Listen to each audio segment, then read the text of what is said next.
पुराने लेक्चर की अगर हम बात करते हैं तो वहाँ पे हमने सीखा कि जिस तरीके से जैसे-जैसे हमने देखा था कि हमारा लोड बढ़ता जा रहा था, ठीक उसी तरीके से हम लोग क्या कर रहे थे कि पैरेलल ऑपरेशन भी बढ़ाते जा रहे थे।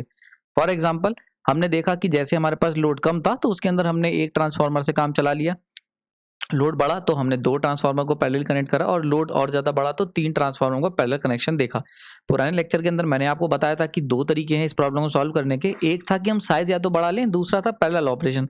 तो आपको याद होगा पैरेलल ऑपरेशन हमने प्रेफ़र करा था क्योंकि पैरेलल ऑपरेशन में काफ़ी ज़्यादा इकोनॉमिक प्लस फॉल्ट से डील करने में प्लस और भी बहुत सारे एडवांटेज थे, वो सारी चीज़ें हमने देखी थी। नाउ एक इम्पोर्टेंट क्वेश्चन आता है, बड़ी ही इम्पोर्टेंट है वो, कि ऐसी कौन-कौन सी रिक्वायर्ड या फिर कह सकते हैं एसेंशियल कंडीशन होती है पैरेलल ऑपरेशन को? क्या किसी भी 2 ट्रांसफार्मर को हम पैरेलली कनेक्ट कर सकते हैं या इनके पीछे कुछ एसेंशियल कंडीशंस भी होती हैं? इन्हीं सब के ऊपर चर्चा करूँगा। मेरा नाम प्रांजल है और आज इस लेक्चर के अंदर हम लोग बेसिकली बात करने वाले हैं ऐसी कौन-कौन सी एसेंशियल कंडीशंस हैं जिनमें हम लोग पैरेलल ऑपरेशन को परफॉर्म करेंगे। तो चलिए शुरू करते हैं। सबसे पहले जो रिक्वायर्ड कंडीशन जो भी हमारी हैं उनमें सबसे पहली कंडीशन आती है वोल्टेज रेशियो सेम होना चाहिए। इसका क्या मतलब हुआ? इसका मतलब हुआ अगर आप 2 ट्रांसफार्मर को कनेक्ट कर रहे हैं पैरेलल में तो उसमें से अगर एक ट्रांसफार्मर का जो वोल्टेज रेशियो वो 33 केवी/220 है, तो सिमिलरली ही वोल्टेज रेशियो दूसरे का भी होना चाहिए। यानी कि वोल्टेज रेशियो बहुत ही ज़्यादा इंपॉर्टेंट है। ये किसी भी कीमत पे कोई भी 2 ट्रांसफार्मर जिनका वोल्टेज रेशियो अगर ज़रा-सा भी डिफर हुआ तो उनको हम कनेक्ट नहीं करेंगे। तो सबसे पहली इंपॉर्टेंट कंडीशन समझ में आ गई होगी, वोल्टेज रेशियो दोनों का सेम होना चाहिए। दूसरी कंडीशन की बात करते हैं, कनेक्शन विद सिमिलर पोलैरिटी। इसका मतलब क्या हुआ कि अगर मान लेते मेरे पास 2 ट्रांसफार्मर है जिनको मुझे पैरेलल कनेक्ट करना है, तो और उनकी डॉट पोलैरिटी इस तरीके से पर्टिकुलर है, तो इनके जो कनेक्शंस होंगे वो कुछ इस तरीके से आपको करने होंगे। यानी कि डॉट, डॉट, डॉट ये दोनों क्या होंगे सेम पोलैरिटी के साथ इन्हें हम कनेक्ट करेंगे। जैसा कि डीसी मशीन में आपने सीखा होगा, डीसी जब हम लोग सेल को कनेक्ट करते हैं तो पॉजिटिव पॉजिटिव पोलैरिटी कनेक्ट करते हैं, नेगेटिव नेगेटिव पोलैरिटी को। बिल्कुल उसी तरीके से एसी के अंदर मैंने आपको डॉट पोलैरिटी पे कॉन्सेप्ट पे अच्छे खासे लेक्चर दे चुका हूँ। तो वहाँ पे मैंने आपको सिखाया था कि एसी के अंदर यानी कि स्पेशली ट्रांसफार्मर के अंदर हम लोग डॉट का इस्तेमाल करते हैं पोलैरिटी के लिए, ठीक। तो यहाँ पे कनेक्शन क्या होगा, सिमिलर पोलैरिटी का ही कनेक्शन किया जाएगा तभी पैरेलल ऑपरेशन होगा, ठीक। तो दूसरी कंडीशन क्लियर हो गई। नाउ तीसरी कंडीशन की बात कर लेते हैं। तीसरी कंडीशन है कि जो इक्विवेलेंट लीकेज इंपेडेंस होगा ओम्स में वो इनवर्सली प्रोपोर्शनल होना चाहिए केवीए के, यानी कि उसकी रेटिंग के, एपरेंट पावर की जो रेटिंग होती है ट्रांसफार्मर की उसके। इसका क्या मतलब है अभी टेंशन लेने की जरूरत नहीं, आने वाले अभी धीरे धीरे मैं इस लेक्चर के अंदर आने वाली स्लाइड्स में आपको ये चीज क्लियर करूंगा, ठीक है। अभी केवल कंडीशन समझ लो। चौथी कंडीशन है कि इक्विवेलेंट रिएक्टेंस और इक्विवेलेंट रेजिस्टेंस का जो रेशियो होता है एक ट्रांसफार्मर का और सिमिलरली दूसरे ट्रांसफार्मर का, ये दोनों के दोनों इक्वल होने चाहिए। यहाँ पे मान लेते हैं जो 2 ट्रांसफार्मर कनेक्ट करने जा रहे हैं, ट्रांसफार्मर ए और ट्रांसफार्मर बी, तो ट्रांसफार्मर ए का equivalent reactance upon equivalent resistance का जो रेशियो है वो मस्ट भी इक्वल होना चाहिए इक्विवेलेंट रिएक्टेंस और इक्विवेलेंट रेजिस्टेंस के रेशियो ऑफ ट्रांसफार्मर बी के, ठीक है। ये जो तीसरी और चौथी कंडीशन है इनको हम लोग डिटेल में चर्चा करेंगे और इसको जानेंगे कि क्या होती है। पहले हम लोग एक एक करके 4 कंडीशन आई होप नोट कर लें आप लोग और इसको याद कर लें क्योंकि ये बहुत जरूरी है। पैरेलल ऑपरेशन परफॉर्म करने के लिए चारों कंडीशन मीट होनी जरूरी है, ठीक है। नाउ अब मान लेते हैं हमने चारों कंडीशन अगर नहीं फॉलो करी तो क्या होगा, उसके क्या कॉन्सिक्वेंसेस होंगे उसको एक एक करके सीखते हैं। यानी कि अगर पहली कंडीशन फेल होती है, यानी कि अगर आपने कंडीशन 1 को फेल कर दिया तो क्या होगा इसको समझते हैं। तो मान के चलते हैं हमारे पास 2 ट्रांसफार्मर हमने लिए, पहली कंडीशन को ना मानते हुए एक ट्रांसफार्मर लिया 220:100 का और दूसरा लिया 220:150 का, ठीक है। मैं जिद्दी हूं, मैंने कहा कि नहीं मैं पहली कंडीशन को वायलेट करूंगा, ठीक। 2 ट्रांसफार्मर है, ठीक है, इन दोनों को यहाँ पे मैंने दे रखा है, सेकेंडरी साइड ली हुई है जैसा आपने पुराने लेक्चर मैंने आपको बताया था, सिंप्लीफाइड सर्किट जो हमने लिया था सेकेंडरी साइड का पैरेलल ऑपरेशन के लिए। तो ये सेकेंडरी साइड होगी ट्रांसफार्मर ए की, जहां पे EA2 क्या है, सेकेंडरी इंड्यूस्ड ईएमएफ, ठीक है, जो म्यूचुअल इंडक्शन से होता है। तो secondary induced EMF of transformer A और ZE इक्विवेलेंट ए क्या है यहाँ पे, तो leakage equivalent leakage impedance refer to secondary side. ये चीजें मैं पुराने लेक्चर में क्लियर कर चुका हूँ, ठीक। और इनको मैंने इस तरीके से पैरेलल में कनेक्ट कर दी। यहाँ पे मेंशन भी कर दे रहा हूँ कि यहाँ पे Z इक्विवेलेंट क्या है, equivalent impedance of transformer refer to secondary, ठीक है। ये चीज क्लियर हो गई यहाँ पे, इसमें कोई डाउट नहीं होना चाहिए। नाउ अब देखो EA2 मान लेते हैं मुझे कितना मिलेगा, अगर मैं ऊपर रेशियो के हिसाब से जाता हूँ 220 वोल्टेज मैंने दिया है दोनों को सप्लाई में, तो EA2 पे मुझे मिलेगा 100 वोल्ट और EB2 पे मुझे मिलेगा 150 वोल्ट। ठीक, तो अगर ऐसा कोई कंडीशन होती है तो आप इजीली बता सकते हो, एक ऐसे जब भी ऐसा होगा, यानी कि जब भी देखो वोल्टेज का इम्बैलेंस होगा दोनों बीच में, तो एक सर्कुलेटिंग करंट IC फ्लो कर जाएगी। बहुत इंपॉर्टेंट है, इस पे स्टार मार्क कर लेना।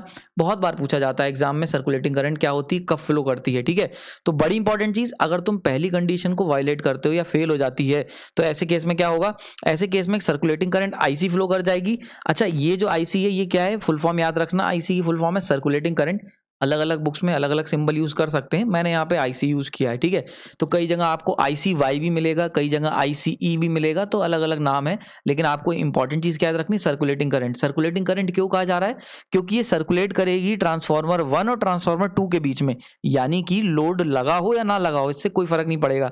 ये जो करंट होगी ये दोनों सर्किट के बीच में, यानी कि जो पैरेलल ऑपरेशन कर रहे होंगे दो ट्रांसफार्मर, उनके बीच में सर्कुलेट करेगी, इसीलिए इसका नाम है सर्कुलेटिंग करंट। नाउ अगर इसके मैग्नीट्यूड की चर्चा कर ली जाए तो इसका जो मैग्नीट्यूड होता है वो कितना होगा, सिंपल अगर सर्किट देख के बता सकते हो, EB2 माइनस EA2 दोनों के बीच का potential difference divide by equivalent impedance, जो भी इनका नेट इक्विवेलेंट इंपेडेंस होगा यहाँ पे। ठीक है, ये बात क्लियर हो गई यहाँ पे, इसमें कोई डाउट नहीं होना चाहिए। अच्छा, एक चीज और याद रख लेना, इस पे मैंने यहाँ पे मार्क कर दे रहा हूँ, ये जो EB2 है ये फेजर डिफरेंस है, यानी कि यहाँ पे इस तरीके से फेजर सम और फेजर डिफरेंस मार्क कर लेना। ठीक है, आई होप क्लियर हो गया होगा। तो यानी कि एक सर्कुलेटिंग करंट फ्लो करेगी, दोनों के बीच में जो भी डिफरेंस होगा उनकी वजह से एक सर्कुलेटिंग करंट फ्लो कर जाएगी। ये सर्कुलेटिंग फ्लो होना अच्छी बात नहीं होती है, क्योंकि ये सर्कुलेटिंग करंट क्या करेगी, ये एक ट्रांसफार्मर से दूसरे ट्रांसफार्मर जो होगी एक्स्ट्रा करंट फ्लो कर रही है, लोड तक नहीं जा रही, लॉसेज इंक्रीज होंगे। बेसिकली सर्कुलेटिंग करंट का काम क्या होगा, ये लॉसेज को इंक्रीज करेगी। इसके ऊपर मैंने एक सेपरेट लेक्चर आप लोगों के लिए तैयार किया है, आने वाले समय में आपके सामने आएगा। बड़ा ही इंपॉर्टेंट लेक्चर है, आपको कहीं पे भी सर्कुलेटिंग करंट के ऊपर एक सेपरेट लेक्चर देखने को नहीं मिला होगा। मैं अपनी सीरीज के अंदर वो लेक्चर डालूंगा, क्योंकि सर्कुलेटिंग करंट एक बहुत बड़ा कॉन्सेप्ट है और उसकी बहुत सारी खास बातें हैं जो हम उस लेक्चर के अंदर डिस्कस करेंगे, वहां पे आप इसको जरूर देखिएगा। ठीक है, अभी इस लेक्चर को आगे बढ़ाते हैं। दूसरी कंडीशन की बात करते हैं, अगर ये भी फेल हो जाती है, यानी कि अगर मैं क्या करता हूं, मैं प्रॉपर पोलैरिटी के कनेक्शन नहीं करता हूं, मतलब यानी कि अगर मैंने ये जो दो ट्रांसफार्मर लिए हैं और इनको क्या करा है, इनकी सेकेंडरी को अपोजिट से कनेक्ट कर दी, यानी कि पॉजिटिव को नेगेटिव के साथ, देख सकते हो यहाँ पे पॉजिटिव को नेगेटिव से, तो ऐसे में क्या होगा, ऐसे में अगेन एक सर्कुलेटिंग करंट फ्लो कर जाएगा, जो पॉजिटिव साइड है वहां से नेगेटिव साइड की तरफ एक सर्कुलेटिंग करंट फ्लो कर जाएगा IC करके, जो हमने पीछे कैलकुलेट करा था। अच्छा, ये जो दोनों ट्रांसफार्मर है, ये सर्कुलेटिंग करंट जब इन्हें फ्लो करेगी किस तरीके से बिहेव करेंगे, बिल्कुल ऐसा लगेगा कि दोनों ट्रांसफार्मर जो है वो शॉर्ट सर्किट हो गए, क्योंकि तुम देख सकते हो दोनों ट्रांसफार्मर क्या कर रहे हैं, एक दूसरे को सपोर्ट कर दे रहे हैं, और जब भी सपोर्ट करेंगे तो एक सर्कुलेटिंग करंट IC ट्रांसफार्मर 1 से ट्रांसफार्मर 2 में फ्लो करेगा। लोड से कोई मतलब नहीं है, देख सकते हो यहाँ पे कोई लोड नहीं लगा हुआ है, तब भी एक सर्कुलेटिंग करंट फ्लो कर रही है। ठीक, तो ये भी, यानी कि अगर तुम कंडीशन 1 और कंडीशन 2 को वायलेट करते हो, अगर मैं नहीं मानता हूं, तो ऐसे केस में क्या होगा, एक सर्कुलेटिंग करंट फ्लो करेगा और वो हमारे ट्रांसफार्मर के लिए काफी ज्यादा डिजास्टर्स होगा। ठीक, आगे चलते हैं, तीसरी कंडीशन के ऊपर चर्चा करते हैं। ठीक है, तो तीसरी कंडीशन को पहले तो हम समझते हैं कि कंडीशन यूज कहाँ होती है। तो सबसे पहली बात है, इस कंडीशन का सबसे बड़ा इस्तेमाल होता है जब हम दो ट्रांसफार्मर अनइक्वल साइज के कनेक्ट करते हैं। क्या मतलब हुआ, मान लेते मेरे पास एक ट्रांसफार्मर है जो 100 केवीए का है, ठीक है, दूसरा ट्रांसफार्मर जो है एक और, हमने इसको, अगर हम इसको पैरेलली कनेक्ट करते हैं बड़े ट्रांसफार्मर के साथ 500 केवीए के, ठीक है, तो एक 100 केवीए का ट्रांसफार्मर एक 500 केवीए के ट्रांसफार्मर के साथ अगर मैं कनेक्ट करता हूं, पहला क्वेश्चन, क्या मैं इसे कर सकता हूं, तो ऑब्वियसली कर सकता हूं, बस दो चीजें मैंडेटरी हैं। दो चीजों में से सबसे ज्यादा पहली चीज जो मैंडेटरी क्या है, पहली चीज है कि दोनों का वोल्टेज रेशियो सेम होना चाहिए। ठीक है, यानी अगर तुमसे कहा जाए कि क्या एक स्मॉल रेटिंग के ट्रांसफार्मर को एक बड़े रेटिंग के ट्रांसफार्मर के साथ पैरेलली कनेक्ट कर सकते हैं, तो आपका आंसर होगा बिल्कुल कर सकते हैं। पहली कंडीशन, मस्ट कंडीशन क्या है, दोनों का वोल्टेज रेशियो सेम होना चाहिए, यानी कि 220:100, इसका भी 220:100। ठीक है, तो पहली कंडीशन ये हो गई। दूसरी कंडीशन जो जरूरी है, जो होनी चाहिए, नहीं है तब भी चल जाएगा पर होनी चाहिए, वो कौन सी कंडीशन है, वो कंडीशन है थर्ड, यानी कि Z equivalent inversely proportional to KVA। इसका क्या मतलब हुआ, इसका मतलब हुआ कि अगर हम दो ट्रांसफार्मर है, ट्रांसफार्मर A ट्रांसफार्मर B, तो leakage impedance refer to secondary side, equivalent leakage impedance refer to secondary side of A inversely proportional to rating of A transformer. ठीक है, इसी तरीके से Z इक्विवेलेंट B भी हम निकाल सकते हैं। तो ये बड़ा इंपॉर्टेंट फॉर्मूला हो जाता है। अगर पर यूनिट में बात की जाए, यहाँ पे Z इक्विवेलेंट A और Z इक्विवेलेंट B ये क्या होंगे, ओम्स में होंगे, यानी कि एक्चुअल वैल्यू में होंगे। अगर इनकी पर यूनिट की वैल्यू की बात की जाए, तो वहां पे ये क्वेश्चन कुछ इस तरीके की आ जाती है, यानी कि इक्विवेलेंट जो leakage impedance per unit value of leakage impedance transformer A का वो मस्ट भी इक्वल होना चाहिए leakage impedance per unit value B का। ठीक है, यहाँ पे ये चीज एकदम क्लियर हो जाती है। ठीक, तो जेड इक्विवेलेंट ए मस्ट भी equal to Z equivalent B पर यूनिट में।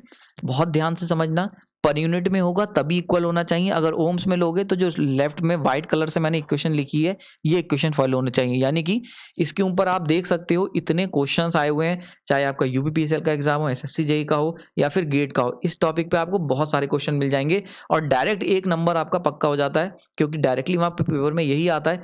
बस ध्यान क्या रखना, अगर ओम्स में दे रखा है तो लेफ्ट इक्वेशन लगाओगे और अगर पर यूनिट में दे रखा है तो राइट इक्वेशन आपको सेटिस्फाई करवानी।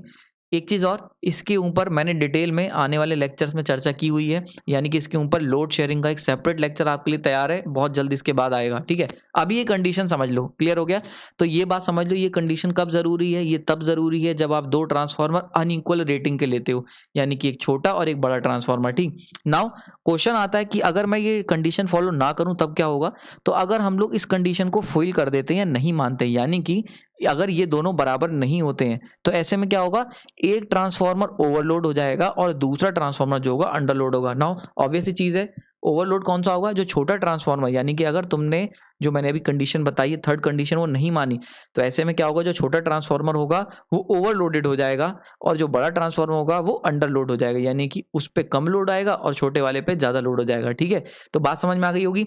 अगर मैं इसको एक दूसरे पर्सपेक्टिव से समझाऊं तो बेसिकली ये जो थर्ड कंडीशन है ये सिग्निफाई करती है कि कोई भी ट्रांसफार्मर जो लोड शेयर करेगा वो अपने साइज के हिसाब से करेगा। इसका क्या मतलब हुआ कि जो बड़ा ट्रांसफार्मर है वो ज्यादा लोड शेयर करेगा और छोटा ट्रांसफार्मर जो है वो कम लोड शेयर करेगा। तो ये कंडीशन जो है, जो तीसरी कंडीशन है, ये इसी काम के लिए होती है, यानी कि अगर तीसरी कंडीशन आप फॉलो करवाते हो तो वो बेसिकली उसका जो मेन पर्पस होता है वो यही होता है कि ट्रांसफार्मर अपनी रेटिंग के हिसाब से लोड शेयर करे। ठीक है, बहुत इंटरेस्टिंग कॉन्सेप्ट है, आने वाले लेक्चर में चर्चा करेंगे इस पे। आगे चलते हैं। फोर्थ कंडीशन देख लेते हैं। फोर्थ कंडीशन क्या है यहाँ पे कि भाई इक्विवेलेंट रिएक्टेंस और इक्विवेलेंट रेजिस्टेंस का जो रेशियो है ट्रांसफार्मर ए का वो मस्ट भी इक्वल होना चाहिए ट्रांसफार्मर बी के। नाउ सबसे पहले इसका मतलब समझते हैं, इसका मतलब क्या है? तो ये जो बेसिकली एक्स अपॉन आर का जो रेशियो होता है ये डिसाइड करता है impedance angle. Now impedance angle क्या होता है? तो मान लेते हैं किसी ट्रांसफार्मर का एक इक्विवेलेंट रेजिस्टेंस होगा और एक इक्विवेलेंट रिएक्टेंस होगा। ठीक है, उसकी कुछ वाइंडिंग है तो इंडक्टिव इफेक्ट होता है तो इक्विवेलेंट रिएक्टेंस हो गया, और कुछ रेजिस्टेंस होता है, कॉपर वाइंडिंग कह सकते हैं, वाइंडिंग लॉसेस जो होते हैं, तो वहां पे इक्विवेलेंट रेजिस्टेंस हो गया। इन दोनों के बीच ये जो इनके बीच का जो ट्रायंगल बनता है वो हमारा बनता है इंपेडेंस एंगल, और ये जो होता है इंपेडेंस ट्रायंगल कहलाता है ट्रांसफार्मर का। ठीक है, इक्विवेलेंट इंपेडेंस ट्रायंगल। नाउ इसका जो एंगल होता है this is what we called impedance angle. Now इसकी वैल्यू कितनी होती है? तो ये बेसिकली इसकी जो वैल्यू होती है वो 10 फाई होती है, 10 phi equal to X equivalent upon में आर इक्विवेलेंट। ठीक, अब यहां तक की बात क्लियर हो गई। इसका क्या असर पड़ता है ट्रांसफार्मर पे उसको समझते हैं। तो बड़ी इंपॉर्टेंट चीज है, जो 10 फाई की जो वैल्यू होती है ये डायरेक्टली अफेक्ट करती है ऑपरेटिंग पावर फैक्टर को, यानी कि तुम्हारा ट्रांसफार्मर कितने पावर फैक्टर पे ऑपरेट कर रहा है वो कौन डिसाइड करेगा? वो डिसाइड करता है इंपेडेंस एंगल। ठीक, यानी कि अगर हम लोग बात करते हैं ट्रांसफार्मर जो पावर देता है, कोई भी ट्रांसफार्मर जब किसी लोड को पावर सप्लाई करता है तो सर्टेन पावर फैक्टर पे सप्लाई करता है। वो जो पावर फैक्टर होता है वो किससे डिसाइड होता है? वो इंपेडेंस एंगल का एक बड़ा रोल उसमें होता है। ठीक है, तो अब जरा देखते हैं इसका क्या मतलब हुआ, इसको जरा और अच्छे से समझते हैं, आगे चलते हैं। यानी कि अगर मान लेते हैं, अगर मान लें हमारा किसी भी तरीके से ट्रांसफार्मर के अंदर अगर रिएक्टेंस की वैल्यू ज्यादा है रेजिस्टेंस से, तो ऐसे केस में क्या होगा? ऑब्वियस ही चीज है, पावर फैक्टर लो हो जाएगा। देखो पावर फैक्टर के ऊपर अगर मैं बात करूं यहाँ पे ब्रॉड लेवल पे, तो कभी भी अगर कहीं पे रेजिस्टेंस ज्यादा है, यानी कि रेजिस्टिव पावर ज्यादा हो रही है किसी भी सिस्टम में, एक्टिव पावर ज्यादा है तो उसका पावर फैक्टर अच्छा होता है। वहीं पे अगर कहीं पे रिएक्टिव पावर ज्यादा है या रिएक्टेंस ज्यादा है तो उसका पावर फैक्टर पुअर होता है। ठीक है, तो इसीलिए क्या होगा, अगर एक्स इक्विवेलेंट ज्यादा है आर इक्विवेलेंट से तो ऐसे केस में पावर फैक्टर क्या हो जाएगा? पुअर हो जाएगा। अब जरा समझते हैं, एक केस कंसिडर करते हैं। मान लेते हैं एक ट्रांसफार्मर जो ए है उसका एक्स अपॉन आर का रेशियो कम है एज कम्पेयर टू बी, यानी कि जो ट्रांसफार्मर बी है उसका एक्स अपॉन आर का रेशियो ज्यादा है और ए का जो है एक्स अपॉन आर का रेशियो कम है। तो इसका क्या मतलब हुआ? यहां से मैं क्या बात कह सकता हूं? यहां से मैं कह सकता हूं कि जो ट्रांसफार्मर ए है उसका पावर फैक्टर अच्छा होगा as compare to the transformer B. Reason क्या है आप देख सकते हो।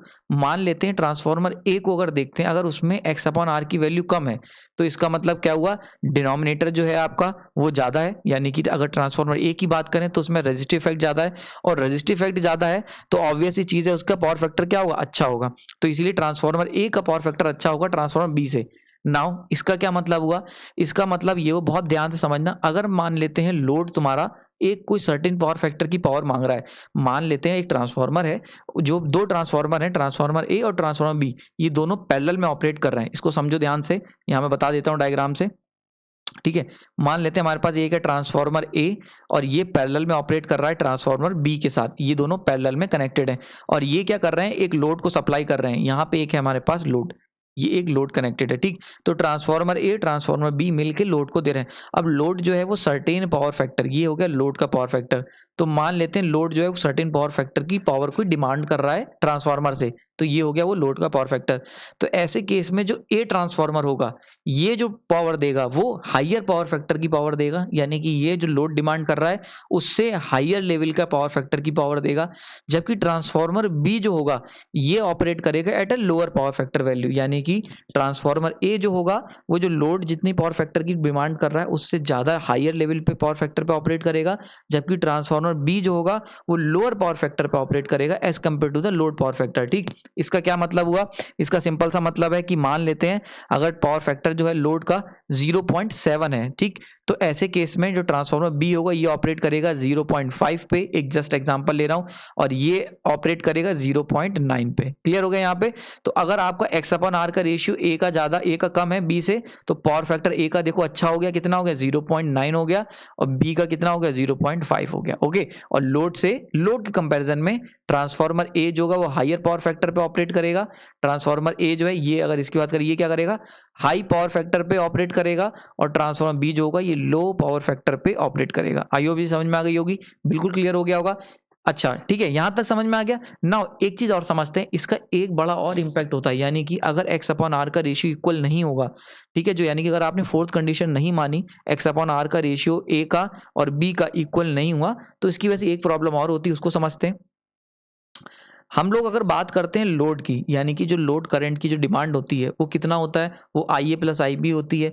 नाउ ये जो तुम देख रहे हो यहाँ पे जो हम लोग सम देख रहे हैं, ये तुम्हारा नॉर्मल सम नहीं है, यानी कि अलजेब्रिक सम नहीं है, बल्कि ये क्या होते हैं, फेजर सम होते हैं। फेजर सम का क्या मतलब हो गया, मान लेते हैं अगर मेरे पास एक वी वोल्टेज है और इस वी से थीटा ए लैग करता हुआ करंट आई ए है, थीटा बी लैग करता हुआ करंट आई बी है, तो आई ए और आई बी ये इनका फेजर सम जो होगा वो कितना होगा, इनका फेजर सम कुछ मिडिल से निकलेगा और वो कितना होगा आई एल, यानी कि जो यहाँ पे जो तुम बार देख रहे हो ना ऊपर, ये फेजर सम को रिप्रेजेंट करते हैं।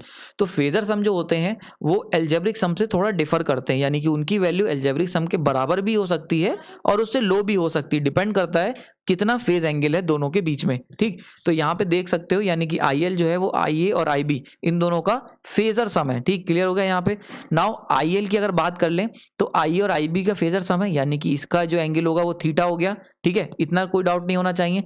अगर आई एल के मैग्नीट्यूड की बात करूं यहाँ पे, तो आई एल का मैग्नीट्यूड निकालते हैं हम लोग, उससे पहले एक चीज और देख लें, थीटा की वैल्यू कितनी होगी, theta equal to theta B minus theta है। यहाँ पे कैलकुलेट कर सकते हो भाई, थीटा बी बड़ा है, थीटा ए देख सकते हो, तो थीटा क्लियर हो गया, थीटा बी माइनस थीटा है। अब आई एल की अगर बात कर लेते हैं, आई एल कितना होगा, तो यहाँ पे आई एल की जो वैल्यू निकल के आएगी वो आप देख सकते हो, अंडर रूट में I A square plus I B square plus 2 I B cos theta B minus theta है, ठीक है। अब देखो यहाँ पे जो cos theta B minus theta है ये कहाँ से आया, ये बेसिकली थीटा की वैल्यू है, तो मैंने जस्ट कॉस थीटा को यहाँ पे रख दिया है, ठीक। ये चीज हो गई। यानी कि अगर हम बात करते हैं फेजर सम की, तो जो लोड आएंगे, जो लोड करंट जो तुम मांग रहे हो वो किसका होगा, वो फेजर सम होगा आई ए और आई बी का, और उसका जो मैग्नीट्यूड होगा वो कुछ इस तरीके से कैलकुलेट किया जाएगा, ठीक। अब अगर मैं कहता हूं कि मुझे मैक्सिमम चाहिए, तो लोड करंट मैक्सिमम कब होगा, तो लोड करंट आपका मैक्सिमम होगा जब theta B equal to theta A हो जाएगा। देखो यहाँ से देख सकते हो, यहाँ पे अगर मैं बात करता हूँ cos theta B minus theta A है, ठीक है, तो आई एल मैक्सिमम कब होगा, ये मैक्सिमम तब होगा जब कॉस कितना हो जाए, कॉस तुम्हारा 0 हो जाए, क्योंकि कॉस 0 पे ही मैक्सिमम होता है, 1 होती है कॉस की वैल्यू। तो यहाँ से हम कह सकते हैं कि अगर लोड की बात करते हैं तो लोड करंट मैक्सिमम हमारे दोनों ट्रांसफार्मर, यानी कि जो ट्रांसफार्मर ए और ट्रांसफार्मर बी, ये जो मिल के जो पावर दे रहे हैं, ये मैक्सिमम कब जाएगी, मैक्सिमम पावर ही तब दे पाएंगे जब दोनों एंगल बराबर होंगे, ठीक। तो यहाँ से ये चीज क्लियर हो गई, इतना कॉन्सेप्ट आपको समझ में आ गया होगा। आगे चलते हैं। इसका क्या मतलब हुआ, अगर थीटा भी इक्वल टू थीटा ए हुए, यानी कि ये कब होंगे, ये तब होंगे जब X equivalent R X equivalent upon में आर इक्विवेलेंट ए इक्वल होगा X equivalent upon R equivalent B के, तभी तो इक्वल होंगे ये, क्योंकि देखो थीटा बी और थीटा ई दोनों क्या है, पावर फैक्टर एंगल है, और पावर फैक्टर एंगल किस पे डिपेंड करता है, इंपेडेंस एंगल पे। यहाँ पे मैंने ये चीज आपको क्लियर बता दी, ठीक है। हमने पीछे इसका रिलेशन देख लिया था कि ट्रांसफॉर्मर किस पावर फैक्टर पे ऑपरेट करेगा, वो कौन डिसाइड करेगा, वो उसका इंपेडेंस एंगल डिसाइड करेगा, ठीक है। तो यहाँ से ये चीजें हम लोग पीछे डिस्कस कर चुके हैं। तो थीटा बी और थीटा ए ये कब बराबर होंगे, ये तब बराबर होंगे जब एक्स इक्विवेलेंट अपॉन में आर इक्विवेलेंट ए का must be equal to the X equivalent upon R equivalent B, यानी कि जब ये दोनों बराबर होंगे एक्स अपॉन आर का रेशियो ए और बी के, तभी दोनों इक्वल एंगल इक्वल होंगे, ठीक है। तो यानी कि अगर मैं यहाँ से क्या चीज कंक्लूड कर सकता हूँ, यहाँ से मैं कह सकता हूँ कि ट्रांसफॉर्मर जो है, यानी कि अगर हम बात करते हैं दो ट्रांसफॉर्मर अगर पैरेलल में ऑपरेट कर रहे हैं ए और ट्रांसफॉर्मर बी, अगर ये पैरेलल में ऑपरेट कर रहे हैं और इनका एक्स अपॉन आर का रेशियो बराबर है, तो ऐसे केस में तुम्हें जो आउटपुट पे जो लोड करंट मिलेगी IL, ये क्या होगी, ये मैक्सिमम मिलेगी। क्लियर हो गया। और मैक्सिमम वैल्यू इसकी कितनी होती है, अगर हम बात करें, मैंने अभी बताया था फेजर सम जब भी आप करते हो, जब भी आप फेजर सम करते हो तो उसकी मैक्सिमम वैल्यू अलजेब्रिक सम के बराबर होती है, यानी कि कितनी होगी, ये हो जाएगी तुम्हारी IA प्लस IB। इसके ऊपर बार देखो नहीं लगाया मैंने, यानी कि ये क्या है, ये आपका है अलजेब्रिक सम। क्लियर हो गया यहाँ पे। तो यहाँ पे हम बात कर लेंगे, ये हो जाएगी तुम्हारी अलजेब्रिक सम के बराबर, इसमें कोई डाउट नहीं होना चाहिए। नाउ ये चीज क्लियर हो गई, इसमें कोई डाउट नहीं होना चाहिए। आई होप ये मैंने एकदम क्लियर कर दिया है। अगर आपने पूरा लेक्चर ध्यान से समझा होगा तो ये चीज एकदम कनेक्ट हो गई होगी, ठीक।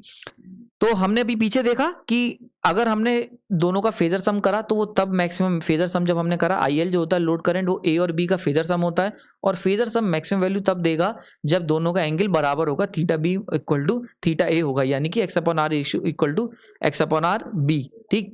अब यहाँ पे एक बड़ा इंपॉर्टेंट क्वेश्चन आता है, अगर ये बराबर नहीं हुए, यानी कि अगर ये कंडीशन फेल हो गई, यानी कि if theta B is not equal to theta है, जो कि हमने एक केस लिया हुआ है, अगर ऐसा होता है तब क्या होगा, तो ऐसे केस में अगर ये नहीं हुए, तो ऐसे केस में जो फेजर सम होगा वो हमेशा कम हो जाएगा अलजेब्रिक सम के। रीजन क्या है, रीजन आपके सामने है, क्योंकि cos theta B minus theta A आ रहा था पिक्चर में, पीछे आपने देखा होगा जो मैंने वहां पे अंडर रूट में वैल्यू ली थी, वहां पे cos theta A cos theta B minus cos theta A, यहाँ पे इस तरीके कुछ इक्वेशन बनी थी पीछे। अगर मैं आपको बताऊं तो अंडर रूट में ए स्क्वायर IA का होल स्क्वायर प्लस IB का whole square plus 2IA IB, और यहाँ पे आया था cos theta B minus theta A, ठीक है। तो देखो यहाँ पे cos theta B minus theta A आया, अगर ये दोनों इक्वल नहीं हुए तो इसकी कुछ वैल्यू रह जाएगी, और cos की जो भी वैल्यू रहेगी वो क्या होगी, 1 से कम होगी, और अगर इसकी वैल्यू 1 से कम होगी तो ऑब्वियस ही चीज है जो वैल्यू निकल के आएगी, यानी कि अगर ऐसा होगा तो ऑब्वियस ही चीज है, यानी कि 100% फेजर सम जो होगा वो लेस देन होगा अलजेब्रिक सम से। इसका क्या मतलब हुआ, बहुत इंपॉर्टेंट कॉन्सेप्ट, यानी कि अगर आपका X upon R ratio A का और X upon R ratio B का नहीं हुआ इक्वल, तो ऐसे केस में क्या होगा, जो दोनों ट्रांसफार्मर मिल के लोड को सप्लाई दे रहे थे वो कम देने लगेंगे एज कंपेयर टू द जब वो देंगे जब इक्वल होगा, यानी कि अलजेब्रिक सम के बराबर नहीं देंगे बल्कि उससे कम देंगे। यानी कि मान के चलते हैं कि अलजेब्रिक अगर मान लेते ट्रांसफार्मर ए जो है वो दे सकता था 10 एम्पेयर, और ट्रांसफार्मर बी जो है ये दे सकता था 10 एम्पेयर, ठीक है। ये 10 एम्पेयर दे सकते थे, तो अलजेब्रिक सम इनका हो गया 20, ठीक है। लेकिन फेजर सम इनका क्या हुआ, फेजर सम इनका निकल के आया 18। क्लियर हो गया, अगर दोनों एंगल बराबर नहीं हुए, यानी कि अगर एक्स अपॉन आर के ratio not equal to X upon R B, अगर ऐसा होगा तो जो ट्रांसफार्मर ए और बी जो मिलके वो पावर देंगे या मिलके जो करंट देंगे वो फेजर सम यानी कि 18 होगा, जबकि अलजेब्रिक सम से ये कम होगा। यानी कि अगर अलजेब्रिक सम इनका 20 है, यानी कि ये दोनों मिलके 20 दे सकते थे, पर देंगे कितना, देंगे 18। बड़ा इंपॉर्टेंट कॉन्सेप्ट, ये एक बहुत बड़ा डिसएडवांटेज होता है, इसीलिए चौथी कंडीशन को मैट करना जरूरी होता है। क्यों, क्योंकि अगर ये मैट नहीं करोगे तो करंट डाउन हो जाएगा, करंट डाउन हो जाएगा तो रेटिंग डाउन हो जाएगी, रेटिंग डाउन हो जाएगी तो इसका क्या मतलब हुआ कि ज्वाइंट केवी आउटपुट, यानी कि जितना मिलके आउटपुट मिलना चाहिए था वो कम हो जाएगा sum of individual transformer KV rating. ठीक, ये बात समझ में आ गई होगी, बड़ा इंपॉर्टेंट कॉन्सेप्ट है। इसका क्या मतलब हुआ कि मान लेते हैं हमारा एक ट्रांसफार्मर है, ए ट्रांसफार्मर जो यहाँ पे लिया हुआ है इसकी रेटिंग है 500 kVA, और ट्रांसफार्मर बी जो है इसकी भी रेटिंग है मान लेते हैं 500 kVA, ठीक है। और अगर इनका एक्स अपॉन आर रेशियो बराबर है, तो अगर इन दोनों का एक्स अपॉन आर रेशियो बराबर होगा तो कितना देंगे, तो आपको लोड को मिलेगा 1000 kVA। ठीक है। अगर इनका एक्स अपॉन आर रेशियो बराबर हो तो 1000 केवीए मिलेगा, और अगर ये दोनों इक्वल नहीं हुए, यानी कि अगर बराबर नहीं हुआ, तो आउटपुट में कितना मिलेगा, 800 केवीए। यानी कि ये ऐसी कंडीशन में ये केवल 800 केवीए ही लोड उठा पाएंगे। तो अगर एक्स अपॉन आर रेशियो दोनों ट्रांसफार्मर बराबर नहीं होगा, तो वो इंडिविजुअली जितना उनकी रेटिंग है, सम ऑफ इंडिविजुअल ट्रांसफार्मर रेटिंग, उससे कम का लोड उठाएंगे, उससे कम का केवीए आउटपुट जनरेट करेंगे। ठीक है। तो आई होप समझ में आ गया होगा। बहुत ही सिंपल तरीके से मैंने समझाने की कोशिश करी है, सब कुछ समझाने की कोशिश करी है। अपनी तरफ से मैंने पूरी कोशिश की थी कि मैं इस कॉन्सेप्ट को, थोड़ा सा ये टेक्निकल कॉन्सेप्ट है, इसको फिर भी मैंने आपके लिए सिंप्लीफाई करने की कोशिश करी है हर तरीके से। फिर भी अगर कोई मन में डाउट है तो आप मुझे बता सकते हैं। यहाँ ये लेक्चर को मैं कंक्लूड करता हूँ। इस पूरे लेक्चर के अंदर मैंने 4 कंडीशन बताई। जो पहली 2 कंडीशन है बहुत सिंपल है, इजिली समझ में आ गई होंगी। तीसरी और चौथी कंडीशन में सबको डाउट रहता है, इसीलिए मैंने जो थर्ड कंडीशन है वो भी डिटेल में और चौथी कंडीशन बताई है। चौथी कंडीशन काफ़ी ज़्यादा कॉम्प्लिकेटेड थी, इसीलिए मैंने उसको अपनी तरफ से सिंप्लीफाई करा। मैंने आपको सारे केसेस हर तरीके से समझाने की कोशिश करी है कि आपको समझ में आ जाए कि क्या क्या असर होगा अगर एक्स अपॉन आर का रेशियो बराबर नहीं होता है दोनों ट्रांसफार्मर का। ठीक है। तीसरी कंडीशन जो थी वो भी मैंने आपको डिटेल में समझाई, जहाँ पे जो इक्विवेलेंट इंपेडेंस है must be inversely proportional to the rating of the KVA rating of the transformer. तीसरी कंडीशन के लिए आने वाले समय मैंने लेक्चर और भी बना के रखे हुए हैं। आई होप ये चीज़ समझ में आई होगी। इस लेक्चर से जुड़े रहें, इस सीरीज को देखते रहें। अभी पैरेलल ऑपरेशन चल रहा है, 2 लेक्चर, ये दूसरा लेक्चर था। अभी इसके ऊपर 3-4 लेक्चर, 2-3 लेक्चर बल्कि और आने बाकी हैं। आपको फिर भी अगर कोई डाउट हो किसी भी कंडीशन में तो कमेंट सेक्शन बता सकते हैं, मैं उसको समझाने की कोशिश करूंगा। कमेंट सेक्शन में जो भी चीज़ें आपको नई सीखने को मिली उसके बारे में बताएं, और जो भी डाउट है किसी भी तरीके का, छोटे से छोटा, वो कमेंट सेक्शन में आप मुझसे पूछ सकते हैं। अगर बहुत सारे लोग को एक चीज़ पे डाउट होगा तो मैं एक सेपरेट लेक्चर उस पर बना के आपको समझाने की कोशिश करूंगा। मैंने अपना बेस्ट दिया है, फिर भी आप लोगों की उम्मीदें पूरी होनी चाहिए। कोई भी डाउट है तो कमेंट सेक्शन में शेयर करें। आपने अपना कीमती समय दिया उसके लिए धन्यवाद।